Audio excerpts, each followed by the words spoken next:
Toho talking old school versus new school gacha. Which, by the way, just in the 2 minutes I watched, I was like, bro, this shit ain't old school versus new school. So, dudes, it's your boy, too. In my previous videos, I've talked about how I swear, Toho's like one of those Zoomers. Like, not, I'm just making a comparison here. Like a Zoomer that thinks that they're not a Zoomer. Or like, yeah. Like, hang on. You'll see. a lot of gacha games, right, over the years, and still do, by the way. And because I'm more of a fan of No, gacha you'll games see. in general, not just any one in particular, I'm personally invested in seeing the evolution. Brother, he's a of fossil. gacha Don't games, be if you rude. will. Bro, his first gacha games were like 2018. That's not old school gacha. The real And gotcha the god direction and a that they're fraud headed. like you. So that got Lele. me thinking, how exactly have gacha games changed over the years Okay. so far, right?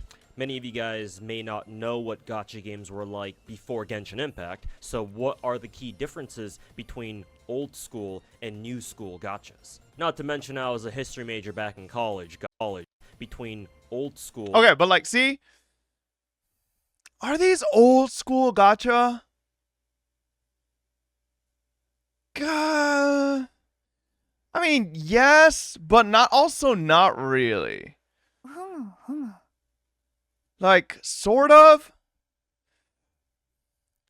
When did Azure Lane release? 2017. I think Girls Frontline's older. Is it? Yeah, 2016. Girls Frontline, for sure.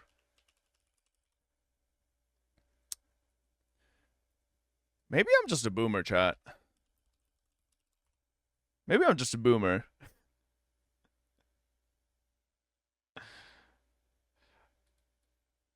Nah, because I played Puzzle and Dragons since like 2013, 2014, around there. And then I played Unison League, which is 2014. And then I played, I think Sino Alice was like 2016 as well. Or 2015. No, 2017. Yeah, I played Girls Frontline 1. You're a fossil, bro? Brave Frontier? When did Brave Frontier come Not to mention out? I was a history major back in college, God That's forbid. got to be ancient, So dude. for the sake of finally 2013, getting my yeah. nasty-ass diploma Puzzle for and Dragons is purpose, actually older I than think Brave it'd be pretty Frontier, cool to which document sounds in crazy. video form how gachas have evolved over time. And again, given how many gachas I keep up with, Oh yeah, there's no better KC. content creator to do that KC than is the yours true truly. old First, school for in that context, era let of me lay out a 2012 to chronology of all the 2014. gacha games I've Yeah, ever yeah. played. This includes the ones that I've tried. Bro, I unironically tried Kantai Collection a million years ago. I really couldn't. Like, I tried. I gave it an honest try. I couldn't play that shit. It was so... It even, for its time, KC felt old school, which is hard. How do you manage to make a game that, at like 2014, 2015, still felt old? out, but no longer play too. My first gacha ever was the NA server for Fate Grand Order, and that came out in 2017. Next were Girls Frontline Global and Azure Lane Global in 2018, Magia Record Global in 2019, Arknights Global and Genshin Impact in 2020, Toho Lost Word Global and Blue Archive Global in 2021, Nikkei Goddess of Victory in 2022, Honkai Star Rail... Yeah, but see, like, that's what I'm saying. Hearing his list of gachas here that he's played, I don't really think he's that old school. Like, he really started summer or late summer, or like August-ish, July 2017 with FGO Ika Global. Like, these are pretty, like, modern age gacha. Like, he ain't working with fucking web browser gachas like KC and Grand Blue Fantasy and fucking Unison Lean's fucking dog shit ass flip phone graphics and Puzzles and Dragons fucking, you know? Like, he's I think he's still new school. Ether Gazer and Snowbreak Containment Zone in 2023, and finally... Gatekeeping? Damn right in gatekeeping! Bro calls me out for being a fraud gacha player. He doesn't know I'm his fucking grandfather when it comes to gacha games. Motherfucker, I was playing gacha games when he was fucking playing fucking little goddamn, like, I don't know what he was playing, okay? Wuthering Waves and Zenless Zone Zero in 2024. Couple disclaimers. First, obviously gacha games have existed for a while before I myself got into them. Realistically speaking, I started playing back when the era of old school gacha games was on its way out and the era of new school gacha games was starting to replace. Okay, so I mean he kind of recognizes it, right? Like, I really do feel like FGO Globe, FGOEN, like Azur Lane, that era was like not really old age gacha. That's like newer This age means that my gacha. knowledge of old school gachas is mostly limited to the ones that I've played myself, and that there can be older gacha games out there, or other old school gachas that did do things a little bit differently. Second, out of all the gacha games that I Man, I'm currently joking. play, He didn't I call me consider out. It's a Arknights to joke. be the start of the new school gacha Lily era, just sits because there that's and the first completely gacha that I out of picked up context that have typing many of stuff. the features that I would consider to be new school. This means that the 3 old school gachas that I still play are Would I say Arknights would be the first new school gacha? Nah, I'd say it'd be Azur Lane. I'd say it's Azur Lane. Azur Lane came out before Arknights, right? Yeah, I'd say it's Azur Lane. I'd say Azur Lane is like the first like newish age gacha game. Even though Azur Lane's release date was 2017, I think that was probably when like gacha monetization and like standardization kind of changed. old school gachas that I still play are FGO, Honkai Impact Girls 3rd? Frontline, and Azur Lane. So let's get into this. What separates the new school gacha games from the old school ones? From my Honkai Impact experience, came out in global what? 2018? Anyone remember? 2017, 2018? I forget. No, it came out in China in 2016, chat. But that, who the fuck here played Chinese Honkai Impact? I didn't. I played global. It was 2016 for global? I played on Honkai Impact's release, but I don't remember when it was. Oh, global was 2018, you liars. I told you it was 2018. Fucking people are lying here, man. Fucking fraud Honkai Impact fans. Yeah, it was 2018. Nah, I think Azur Lane, yeah, Azur Lane was a year ahead of Honkai in global. there are 3 main things: pity, or a gacha guarantee mechanic, inventory, and character mechanic. Nah, you want to know why I don't agree with you guys?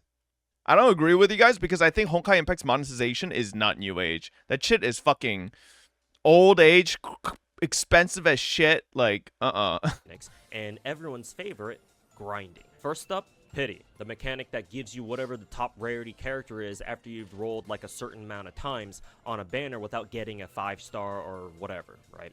If a new gacha game comes out these days and it doesn't have a pity mechanic, well, good luck getting anybody to start playing it. But having no pity used to be reality for old school gacha games. Back in my day, during the heyday of what was basically the Wild West of gacha games, I suppose you could say, there was no such thing as pity, at least not for a lot of old school games. It was either you got who you wanted or you didn't, right? If you did, great. If not, you better start swiping, buddy, or you can go fuck yourself. I mean, technically that hasn't changed, but at least with new school gachas, you know that there's a hard limit to how much you have to swipe to get like a maxed out character or however many copies of a character you're looking to get. but I feel like pity was incorporated even like way before like this new era of gacha, right? Like even ancient ass game like Puzzle & Dragons chat, it had things like monster points, where you could fucking, from rolling, obtain points and then go to shop and buy stuff for it. Like, yeah, Grand Blue Fantasy Spark, right? With their Spark system as well, right? So, like, pities were a thing long before the New Age stuff. But the thing is, Toho didn't play any of them. He played Azur Lane, FGO, and Arknights, right? Which, like, that doesn't really, or Girls Frontline, sorry, which doesn't really kind of introduce you to a lot of older gacha games that had these things. With a lot of old school gacha games, especially back in the day, nah, bruh. Nah, you just didn't. Like, you didn't know when the pain would end. For example, in FGO, the 5-star servant pull rate is 1%, and its old rate used to be 70%. So back in the day, it used to be Okay, it wasn't a must-have though, but a lot of the smarter gacha companies that wanted longevity with their player base, right? They definitely did. FGO is the only one out of like the old batch that fucking took eons to incorporate it because they're a Japanese game and they know Japanese players will fucking just take anything. percent chance to pull a rate up 5-star character, and with no pity. This means that rolling gacha in this game has always been a complete crapshoot, even after the rate up got buffed to 0.8% and they increased the multi-roll from giving you 10 rolls to 11. You can luck the fuck out and get what you want in a single ticket, or basically a single roll, or you can be a friend of mine who had to spend almost 3,300 Saint Quartz for a single copy of Abigail back in the day, which in dollar terms comes out to be around $1,580. And gentle reminder, that should be more expensive than going for a C6 or E6 character or whatever. Yeah, but I've gone $1,500 without getting a character in FGO. And a copy of the signature equipment Oh, in a where? Hoyoverse game for a single copy of a rate of 5-star character in FGO. Girls Frontline works a little differently. It has what's called a construction gacha, which is a gacha system that was more popular. Holy with old shit, school this gacha is fucking games like Contact Collection, ancient. if you Oh remember my that. god, I Instead miss of gacha currency, you have resources that are I used miss for a this. I variety of miss mechanics, Girls Frontline including 1. rolling gacha. Almost To do tempts me to that, want to you play have it again. Input recipes that have a chance of getting what you're looking for. Here's the problem. There was no pity. And because No, it's you a don't, bro. construction Yeah, the gacha, game is right, fucking where ancient, you but- can input your own custom recipes if you want. The You know what was amazing back then? There used to be a Wikipedia for Girls Frontline, and it would tell you exactly how much of each resource you should put in to specifically try to snipe a certain fucking doll. Like, did anyone play Girls Frontline 1 back then? Like, that shit was like a fucking science. They got that fucking, yeah, they got the recipe wiki down to a science back then. This shit was input fucking your own great. custom recipes if you want. The rates aren't listed anywhere. Matter of fact, I still don't know what GFL's official rates even are. So just like in FGO, you could spend all your resources trying to get a new character and not get them. Even worse, there's also another character gacha in this game that's literally 10 times more expensive than the regular ones, I shit you not, where you roll for a specific class of characters that you can only get from there, the shotguns that is. And that gacha also has no pity. Basically, imagine if in Star Rail, for example, the preservation characters. You know what he should really be talking about for Girls Frontline? Not that. He should talk about the fucking skin gacha.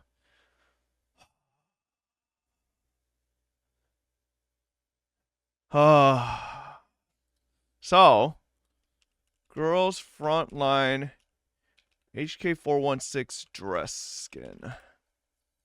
So, I don't know how many people play Girls Frontline in here. There was this skin. This is the skin that made me quit Girls Frontline 1. Right? This dress skin. It cost me, I think, $350 to get the skin. The fucking skin gacha didn't have a pity, if I recall correctly. And it cost, I don't think I've ever spent that much money on a skin ever again in my life. Not even on League of Legends fucking Jin Chroma. This shit was disgusting. It was ridiculous. And this shit made me quit Girls Frontline 1. Just like, I just dropped it that second. I ended up getting the skin, but I dropped it. Like, I got the skin, I was like, what did it cost me? My entire fucking life, you know? I quit the game after I got the Enfield skin. Now you get trade for it after 3 months away, always from the beginning. Motherfucker, I ain't waiting 3 months. I want it now. The fuck do you mean wait 3 months to fucking trade? I don't want that shit. I'm a person. I'm a gacha player. It's my money and I want it now. Okay? Why would you quit right after you get it and not just keep playing? Because at that point, I felt like the game wasn't respecting my... Okay, it's a fucking gacha game. Of course it's not respecting my time, but it felt like it didn't respect me at all. Like, even my money. It just felt like I had to throw such an exorbitant amount of money for a fucking cosmetic of all things. And you know what the worst part of that skin gacha was for this skin? You know what you would get if you didn't get her? Right? In other skin gachas, what do you get? Like in Nikkei, you get rolls. You get, materials that you could use to level up your characters. You get skill books, maybe. What did you get in Girls Frontline 1? You got fucking furniture for your goddamn dorm. What am I gonna do with that? I got fucking furniture, man. It was the most worthless skin gacha ever. Shit was so useless. I hated it. And I spent over $300 for a skin, and I ended up with $300 of fucking furniture. Like, that shit was so useless. It felt terrible. Do I still have your account? I could probably try to fucking salvage it somehow, but I don't remember what it was tied to. Remember Operation Cube event? That event made everyone in the server that I was in quit because they couldn't do the event. I got the event T-Doll, but quit for the first time, picked up again later because the effort wasn't worth it. I don't remember exactly, but I remember there was an event or two that fucking pissed me the fuck off too. But, bro, oh my god, Girls Frontline 1, there were some... Are locked. Like, this is the fucking tip of the iceberg. It's the fucking skin gacha that was terrible. Behind a Like, you guys think it's bad for $30 on a Genshin Impact skin? Imagine spending $350. You guys think $60 for a Nikkei skin is bad? Imagine $300 for one character skin. Oh my god. That costs you 16,000 Stellar J's to roll. And You know, have considering no you pity. came out And of that's- VT, I thought you'd be smarter and wiser with your money.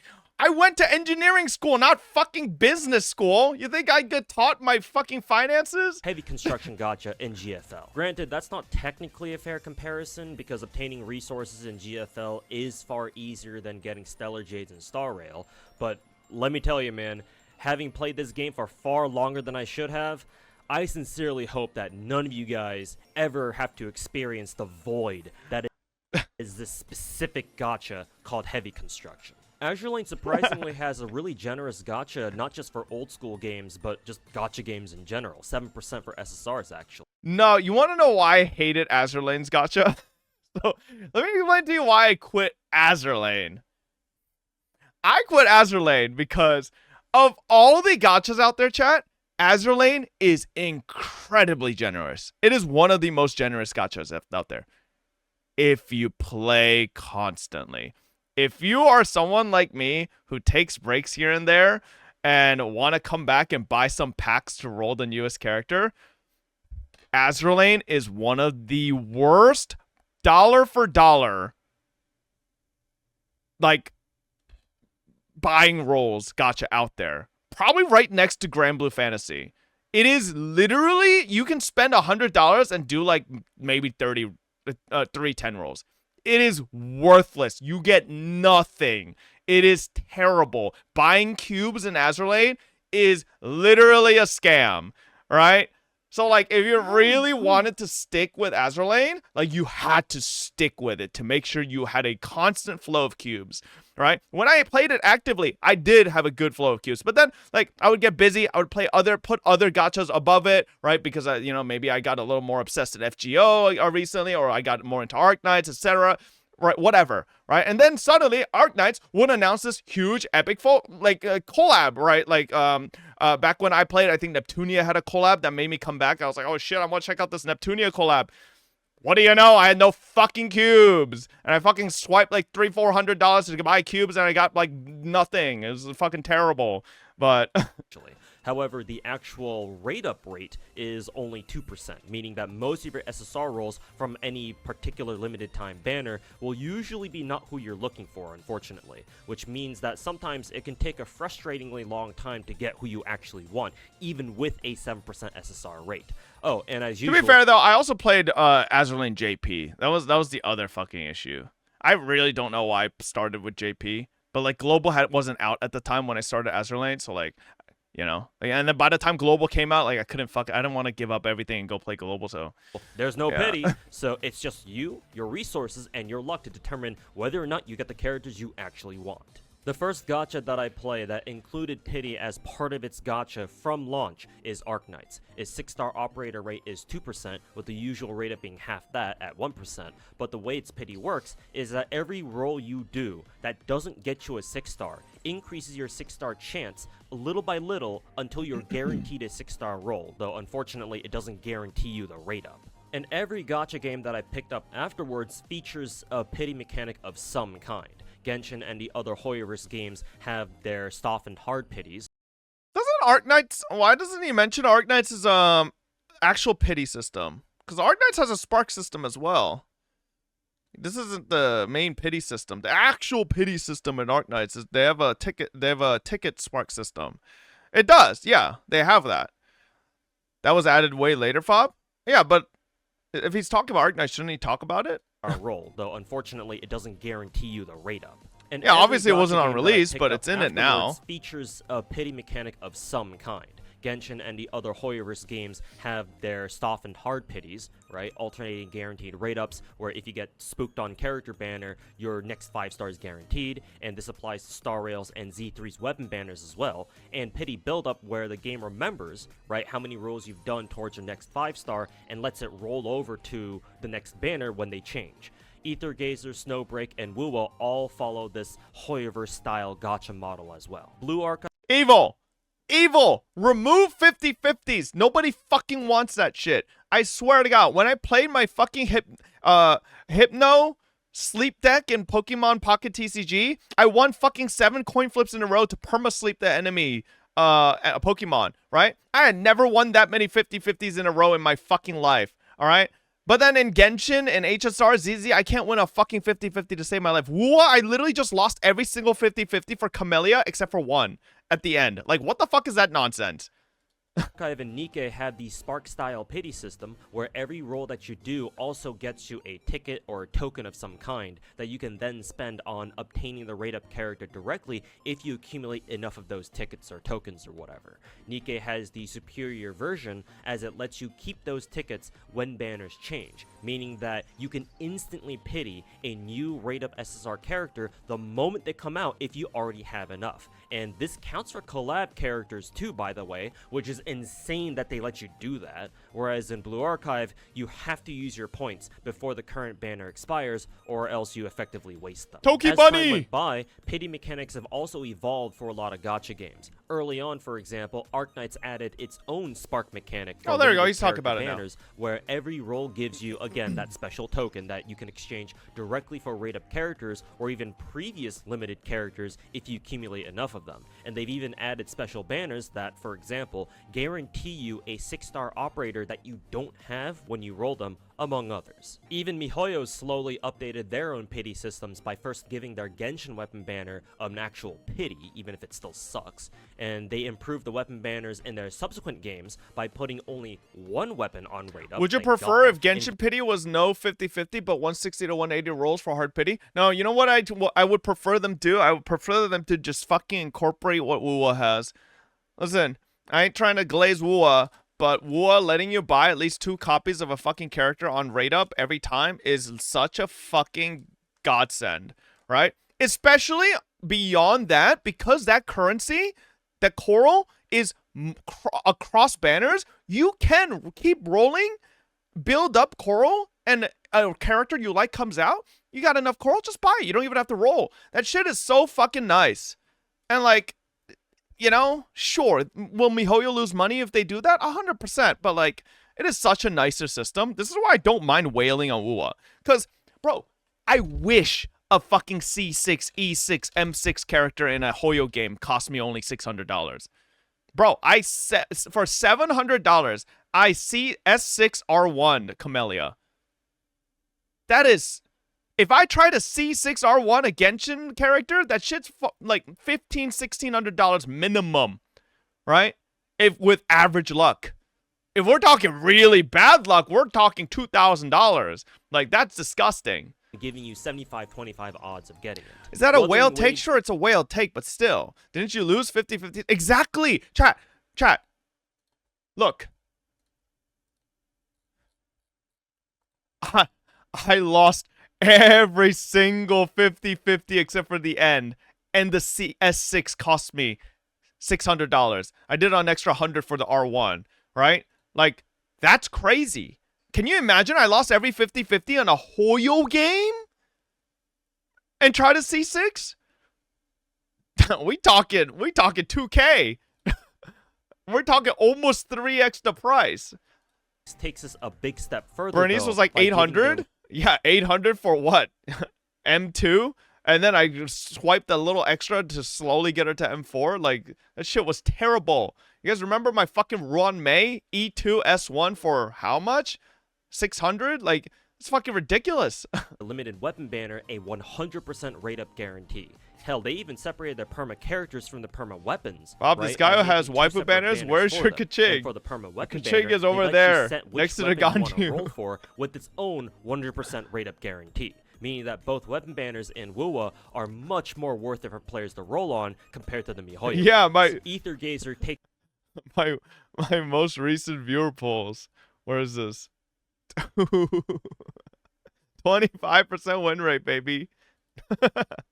this further with its recent limited character banners, which have a guaranteed rate up after 90 pulls, and its weapon banner, or their equivalent of it at least, allows you to roll for the special gear or equipment of characters anytime you want, even for limited characters. And Snowbreak takes this even further by not only giving its limited character and weapon banners guaranteed rate ups, but also wow, every this new 130 life looks pretty rolls or sick. so that you do for the limited character banners, you can select Damn. a batch of tokens for a specific permanent SSR character that you want. Same thing for the limited weapon banners, except instead of tokens, you can just straight up choose a whole new permanent orange tier weapon. Hell, even the old school gachas have implemented their own pity mechanics into their banners as a way to sort of like keep up with the times. Ever since Azure Lane started doing ultra rare banners, the UR characters have only a 1% pull rate, but they also come with a 20 multi spark, where after 20 multi rolls, no matter what you got, you can redeem a copy of the rate up ultra rare, no questions asked. More recently, they've even included this 20 multi-spark into their standard banners too, as they've put some of the older ultra-rare characters at this point as part of the permanent pools. Grow You some can even facial hair like select this which guy? UR Fuck no, I character you can't rock want when you facial hit the hair. spark. However, this pity only exists for the ultra-rare characters, while you can directly obtain the older SSRs and Oh my SRs God, from shops, War some of them Spite, at least. There is still no Turpits, pity system for new Washington, banner look at those SSRs and ancient SRs. chips. It's basically the same as it was 6 years ago. Girls Frontline has also included what they call an anchored construction, I think it is, which acts like a pity in that you are guaranteed to obtain the character that you want from a batch of new characters. However, I say like a pity because it's still pretty shit for a pity since it only works for Girls one Frontline unit, 1 is so and once ancient, it's bro. used up, Oh my it's God, gone. there And it is. There it is. The fucking, the devil. The fucking HK416 dress skin. You son of a bitch. $350 down the gutter for your ass. And once it's used up, it's gone, and you can't anchor another unit. And there are typically at least 4 or 5 new characters in a batch. FGO is also unfortunately the same way. Matter of fact, it's since gotten the most atrocious excuse of a pity I've ever seen any gacha game have.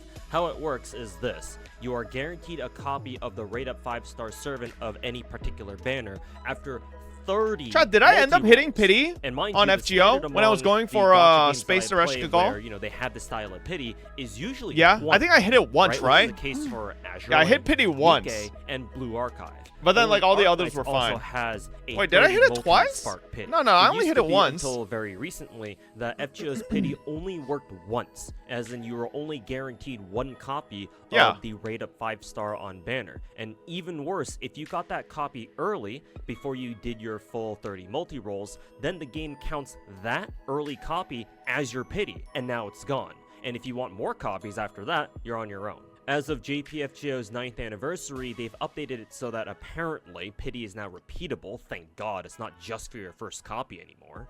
But it's still 30 multi-rolls to hit pity in the first place, and it took 9 fucking years for this game to finally get a pity that's worth calling a pity. Oh, and before I forget, FGO's pity also doesn't carry over, meaning that the whole building pity strategy that you can do in like the Hoyoverse games, for example, does not work in FGO. Old school games will stay old school, I guess. Second is No. Japanese games will stay Japanese. I swear to God, Japanese games and innovation they're like, it's like oil and water. They do not want to innovate. They want to just say the same old course forever.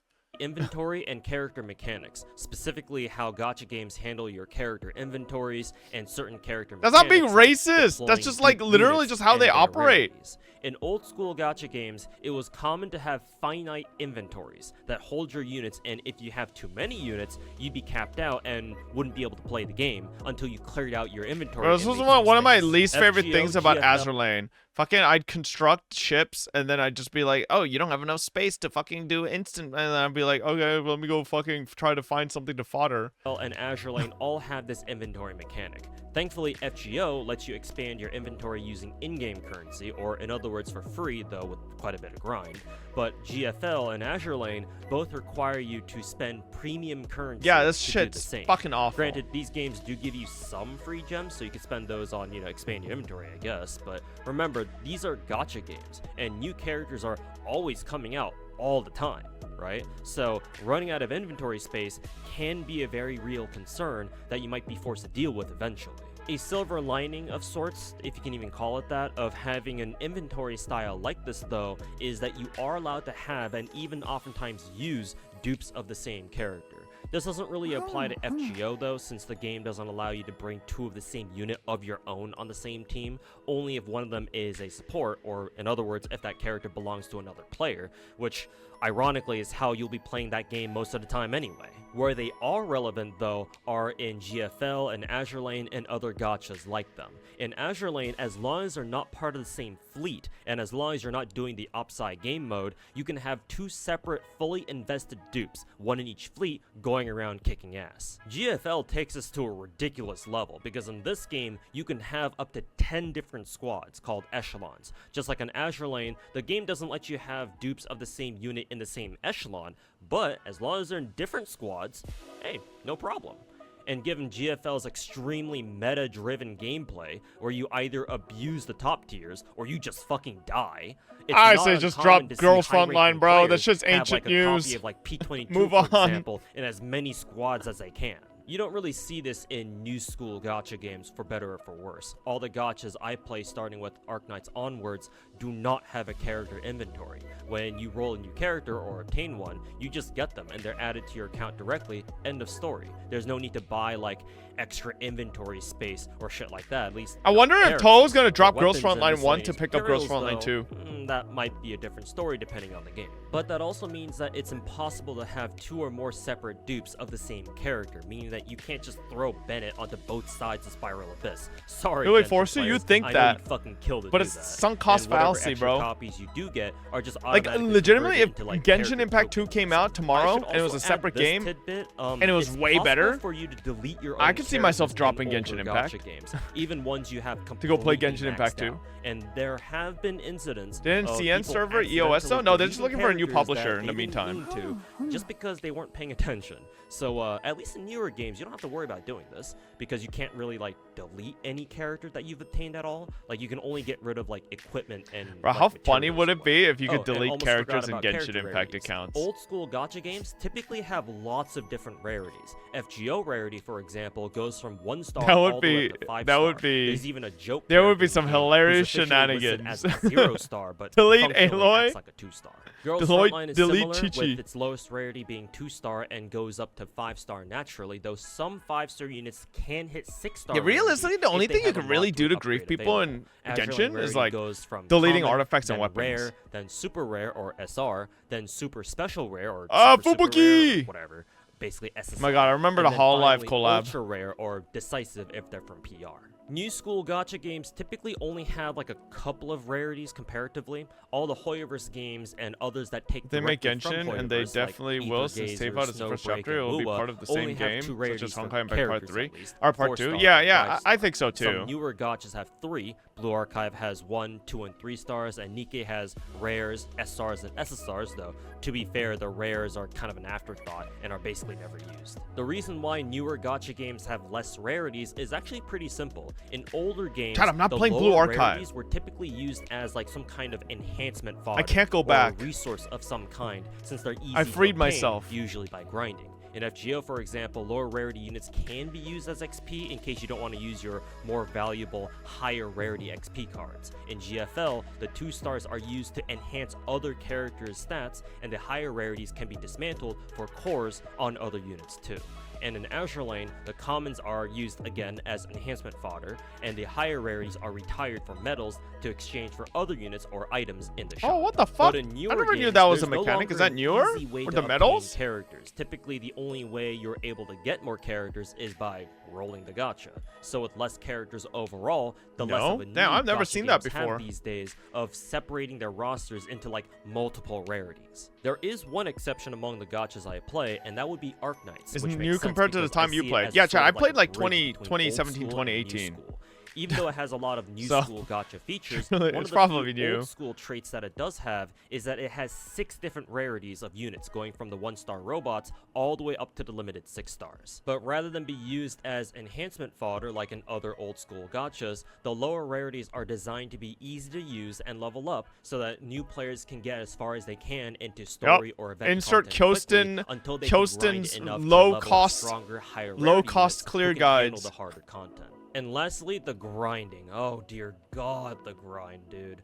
Old school gacha games are infamous for being grindy as fuck, to an extent that if you've never played an older gacha game before, or even other genres that are known for being grindy like an MMO, like, it's gonna be pretty hard for you to wrap your head around just how grindy the old school gachas were, or perhaps still are.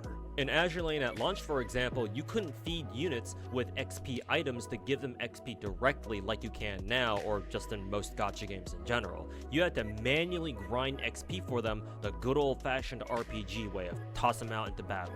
You also had to grind for weapon blueprints, and the top tier ones back in the day were rare event map drops and that you couldn't obtain anywhere else. Like, I still remember back during Anime Expo 2019, we had an event going on at the same time as the con. So I was walking around the LA Convention Center with my tablet in one hand playing Azure Lane, and my phone in the other, since my tablet was tethering off my phone, grinding blueprints for the French 138.6mm destroyer gun.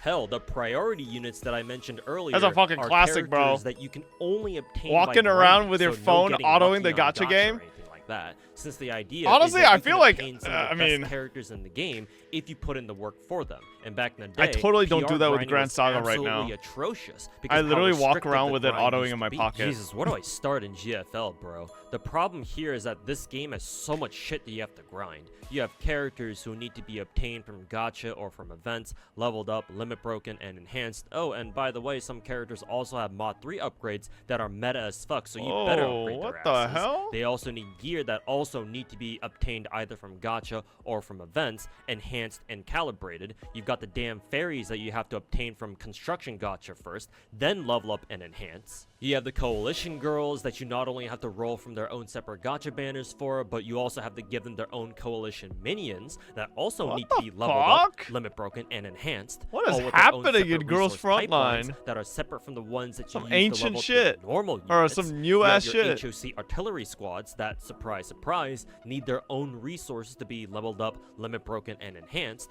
And lastly, you have a goddamn main battle tank and a mech to take care of, because why the hell not? And whatever you do not ask a Girls Frontline player what corpse dragging is. But by far the worst grind that I've ever had the displeasure of doing. The fuck is corpse was dragging? for I swear I've heard that the before, sheer but I amount don't of fucking grind remember what that You have is. to put in for a single 5-star character in this game, if you're a new player at least, is ludicrous. Like, the amount of materials that characters need, especially at higher rarities, is insane. Material drops are RNG, meaning that the amount of time that you need to farm everything that you Nobody in need this chat to knows level up either. a character can vary greatly depending on your luck. A lot of materials that you need for newer characters are Level locked 1 dolls with behind higher later level. story Oh, yeah. I chapters, so if remember. you're I not all remember. caught up with the story, you might be fucked. But worst of all, FGO to this day does not have any kind of like built-in auto farm. Y'all think Toho uses TGA or whatever it's called? FGA, sorry, not TGA, FGA. No, he doesn't. Damn. Okay. He refuses to use it. Why? Like, if I was someone that still actually made FGO, I totally would. Farming feature. This game has always been intended for you to grind. What's the point of this everything video? manually. It's just a And nostalgia. because this is a turn-based game, right? If You have I to was input still commands actively for your playing teams FGO, I every would use single the turn, fuck out which of means that shit. Grinding in this game is Like, fuck dreadfully manual tedious. playing So, FGO. of course, this has to be the one gacha game where we have dedicated events where you do nothing but grind the fuck out of the game, like lotteries and raids. In comparison, You call every this single nostalgia? new Well, school if you don't gacha feel it, I've that ever means you're played, just with the none of this exception applies like to you because maybe you're a Arknights, zoomer. the Or a grind Gacha has been Zoomer. nowhere near as bad or as god fucking awful as the old school ones. Do you And this think makes sense, renaming too, because as GF more characters gacha games from come weapons out and the into gacha market actual becomes names is a bad steadily idea? More and more saturated, people can only play so many I of think them so, at once, but, and the vast you know, majority it's of whatever. gacha players certainly don't want to sit down and play a dozen of them It's at probably once. better So marketability new school gacha games if have they actually have evolved names. over time in order to better attract new players for themselves by streamlining the grind that's required for them and or reducing the overall amount of grind in the first place. Gacha games these days have things like auto farming, multi-running, which is when a gacha lets you pay the stamina cost of multiple runs of a farming node up front, but you only need to complete it once yourself, and sweeping, which is like multi-running, but you don't even need to manually finish a run yourself. The game just automatically gives you the rewards for as many runs as you have the stamina. Genshin needs And that. for open world HSR games needs like that. Genshin and WoWa, you can even farm for some of the materials that your characters and weapons need. Actually, by Genshin collecting doesn't them need it. directly HSR or by needs killing sweep. enemies that drop them HSR in is the literally a overworld. turn-based So it's game. at Come least on. fun You need to, sweep you know, 100%. run around beating the shit It's out just of not enemies action. while farming, rather than do like dozens, if not hundreds of runs on the same node over and over for hours on end. So whenever you hear a Genshin player or anyone else who's only ever played like the big trendy gacha games bitch about how grindy their games are, right? Kindly remind them that it used to be so much fucking worse. One last thing I forgot to mention. Oh my In god, he newer gacha transformed! games, going through story is super easy.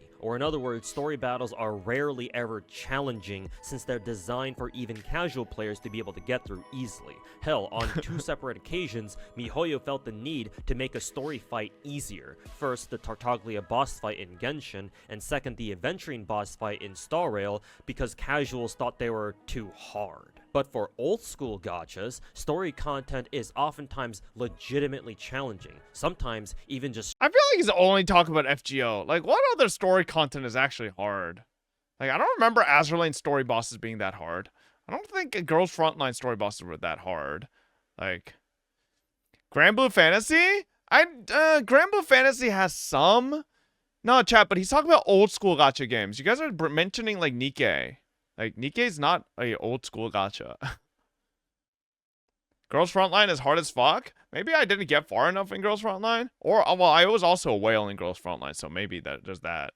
straight up bullshit. The Kernunos boss fight at the end of Lost Belt 6 in FGO, basically every late game story chapter in Girls Okay, as someone who did these, like, Lost Belt bosses, they were annoying, but they weren't hard. Like, they weren't, like, impossible to overcome.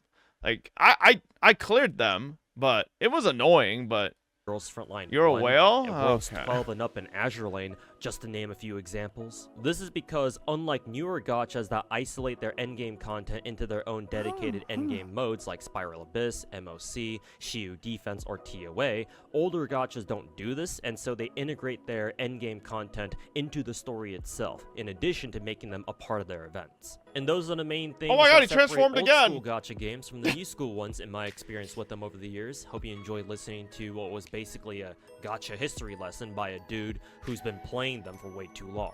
Nah. This is like a gacha modern history lesson. Like, come on, where's the ancient history? Come on, Toho. You've been playing gacha since 2017. That's like some baby shit, alright? I've been playing gacha since high school, alright? Let's... yeah. Gatekeeping. Yeah, where's KC? Where's Puzzles and Dragons? One of the goddamn foremost, like, profound names of OG gacha. Like, come on. Alright. Bob's turn to make a video? Nah, listen. Imagine me making a video about This Unison man League actually Guild changed Wars. his shirt, unlike this streamer on the bottom left. Bro, Unison League? Shit. I really don't know why I played this game for so long. This is disgusting. The amount of... And chat, I still have receipts in my old email for how much I swiped in Unison League, by the way. It's disgusting. It's so disgusting. it's terrible. Hang on, let's see if I could how much? Okay.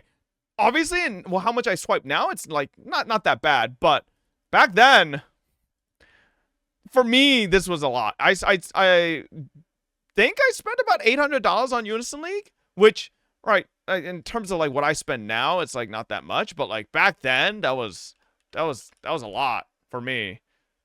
Oh my god, I can't show the receipts because there's fucking. Oh my god, this is back when I lived in Virginia.